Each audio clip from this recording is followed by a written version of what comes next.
Hey guys, Tutu's here for Jobber Jabber. We got a new segment for you. I'm going to start bringing you every week. It's the top contenders for the titles. Today, I'm going to be covering Raw.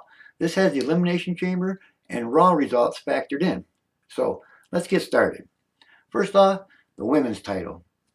Obviously, Alexa Bliss is the champion, and we all know the number one contender is Asuka. Asuka's getting the big push. She's going to do the WrestleMania thing. I think she's next in line for the title. However, the number two contender for that title is Nia Jax.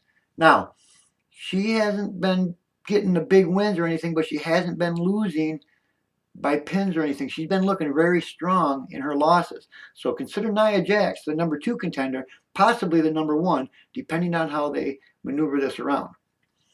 The number three contender for the women's title is Sasha Banks.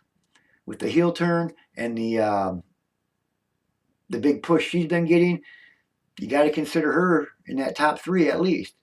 Now, I'm going to put Bayley as an honorable mention because she could still be in there.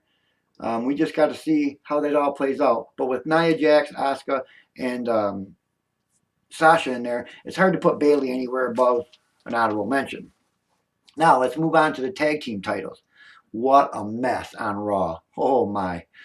We have the Bar, Sheamus and Cesaro, as the champions.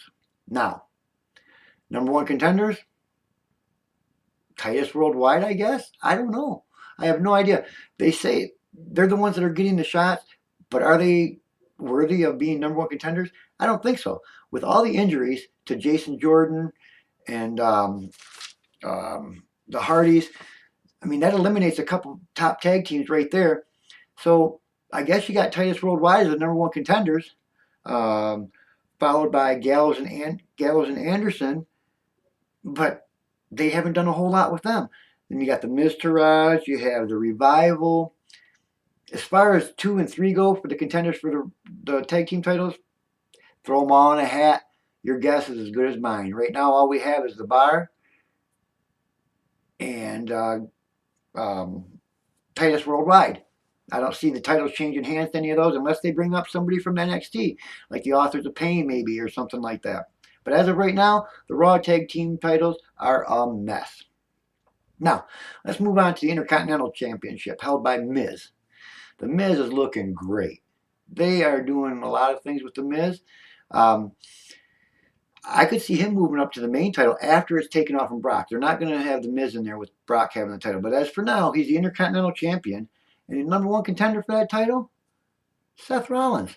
They're giving Seth Rollins a big push right now. He's had some good performances in the Gauntlet match, the Elimination Chamber. I can see him playing a big part in trying to get that title from The Miz. Number two contender, Finn Balor. Yes, he's in there too. Finn Balor, Seth Rollins, you could interchange them. I think either one of them could take that Intercontinental belt from The Miz. And the number three contender, I love this one. Who wants to walk with Elias? WWE stands for Walk with Elias, right? All right. So now, mind you, with injury to Samoa Joe, who could be in the main belt contention and the Intercontinental contention. But as for now, we have The Miz, followed by Seth, Finn, and Elias for that Intercontinental belt. Now on to the big boy. The champion is Brock Lesnar. And guess who the number one contender is? We all probably hate it. Not many of us like it. But yes, it is Roman Reigns. He's going to get the title. For some reason, he's the man. That's the guy that they're going to push, and that's the guy that's going to get the title. We have to live with it. Number one contender, Roman Reigns. Now, also, the injury to Samoa Joe, and, takes him out of there. And Cena, it looks like he's being pushed to SmackDown because he doesn't fit anywhere with these titles.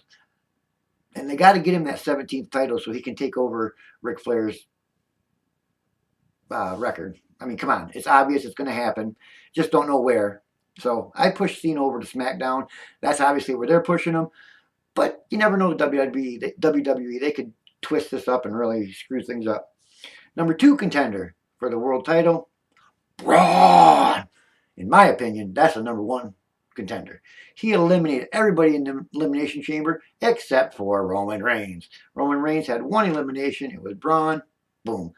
Braun lost a triple threat match between Brock, Kane, and himself. But Kane took the pin. We all knew that was going to happen. Braun's the number 2 contender. Should be number 1.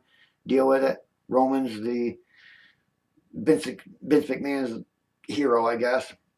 Number 3 contender is Seth Rollins. I have Seth Rollins on both of these because I don't know where they're going with Seth. If they're going to put him in the main for the world title or for the Intercontinental title.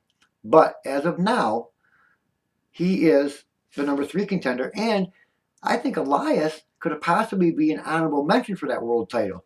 I'm not sure what they're doing with Elias, but Elias has a lot of potential and a lot of fan favoritism. Look for Elias to contend for either one of those titles. So that's my segment on the Raw contenders for the week ending March 3rd, 2018.